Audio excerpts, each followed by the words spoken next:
Men o'sha tunda hayotimda eng ishongan, opamning baxti deb bilgan insonimning asl basharasini ko'rdim.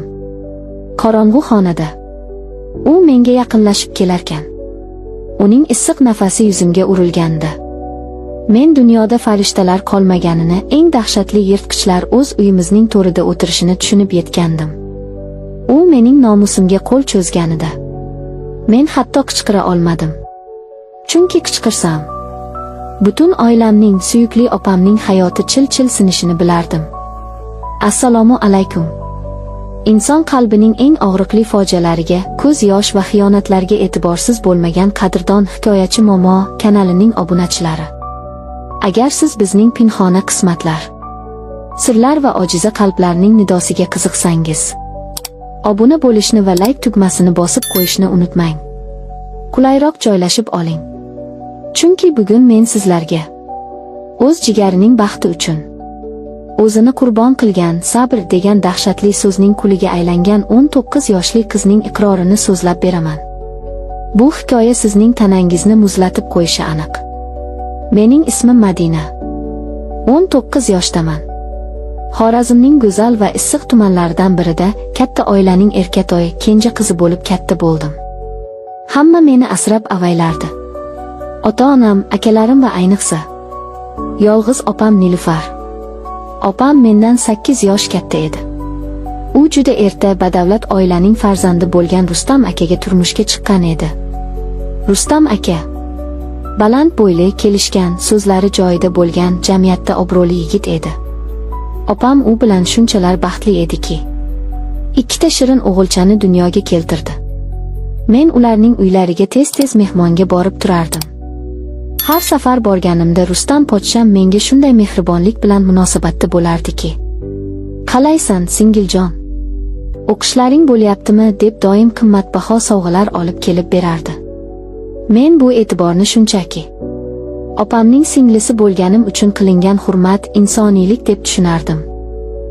Men shunchalar sodda va ishonuvchan ekanmanki, inson zotining qanchalar tubanlashib ketishi mumkinligini aqlimgayam sig'dira olmagan ekanman.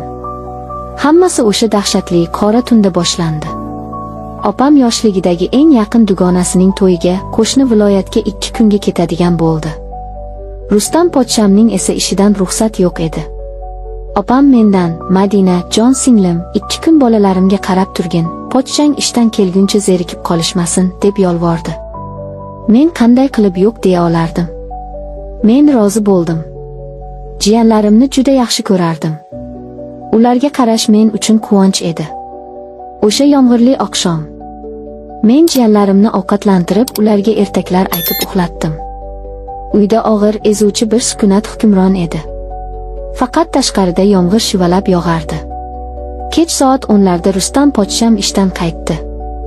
Uning rangi oppoq, ko'zlarida qandaydir yovvoyi charchoq va asabiylik bor edi. Men darrov unga issiq ovqat suzib berdim. U oshxonada jim, menga boshdan oyoq tikilgancha ovqatlanardi. Uning bu nigohlaridan mening tanam jimirlab ketdi. Men tezroq idishlarni yig'ishtirib o'z xonamga, jiyanlarimning yoniga qochmoqchi edim.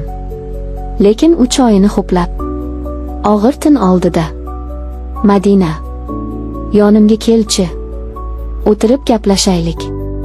Juda zerikdim", dedi u ko'zlarimga qarab. Men xijolat bo'ldim. "Pochcha, men charchadim, yotsam degandim", dedim past ovozda. Ammo u qo'lini uzatib stulni o'ziga yaqinroq tortdi.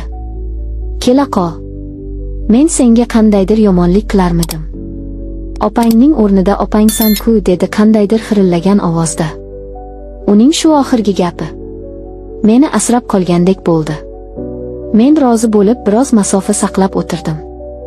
U ishidan, qandaydir muammolardan gapira boshladi. "Bilasanmi, Madina, ba'zan bu hayot shunchalar zerikarli va og'ir bo'lib ketadiki, atrofingda hamma senga ishonadi, lekin seni chin dildan tushunadigan hech kim yo'q", dedi u chuqur xo'rsinib. "Men sodda qiz, opam bor-ku, pochcha. Opam sizni jondan ortiq sevadilar-ku", dedim. U birdan qah-qah otib kulib yubordi. Lekin bu kulgi shunchalar sovuq va dahshatli ediki. "Opang, u yaxshi ayol, lekin u mening ehtiyojlarimni, mening ichimdagi otashni tushunmaydi. Ayollar ba'zan shunchaki uy bekasi bo'lib qoladi. Erkak kishiga esa yoshlik, olof, ehtiros kerak deb u birdan menga shunday yaqin surildiki, uning tizzasi tizzamga tegib ketdi. Mening yuragim to'xtab qoldi. Qonim miyamga urildi. Men o'rnimdan sapchib turmoqchi bo'ldim. Pochcha, kech bo'ldi. Men ketishim kerak, deb pichirladim. Ammo u chaqmoqdek tezlik bilan qo'limdan shunday qattiq ushladiki, men joyimga o'tirib qoldim. Qayoqqa shoshasan, go'zalim? Uning ovozi endi muloyim pochchaning emas, hayvonga aylanib borayotgan qonxo'rning ovozi edi. Uning issiq, qabargan kaftlari mening bilagimni qisib turardi. Sen aqlli qizsan. Sen hamma narsani tushunib turibsan. Men senga shuncha vaqtdan beri nega buncha e'tibor qilyapman, nima deb o'ylaganding? Sen menga befarq emassan, Madina. Men sening ko'zlaringdan o'qiyapman, deb shivirladi u yuzimga yaqinlashib.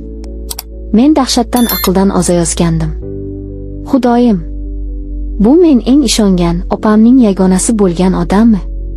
Pochcha, jinni bo'ldingizmi? Qo'yib yuboring.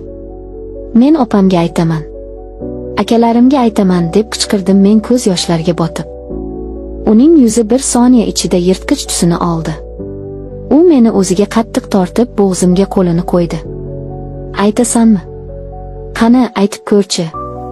Senga kim ishonadi ya? Hamma meni farishta deb biladi. Opang ham senga emas, menga ishonadi. Bu buzuqi o'zi meni yo'ldan urdi desam, seni akalaring o'z qo'llari bilan o'ldirib yuborishadi. Sen sharmanda bo'lasan, Madina. Uning bu so'zlari mening yuzimga urilgan eng dahshatli temir gurzi edi. U haq edi. Jamiyatimizda afsuski, har doim ayol kishi aybdor bo'ladi. Qiz bola aybdor bo'ladi. Hech kim hurmatli pochchani emas, uyda yolg'iz qolgan qizni ayblashini bilardim. Men yig'lab, tipirchilab o'zimni qutqarishga urindim.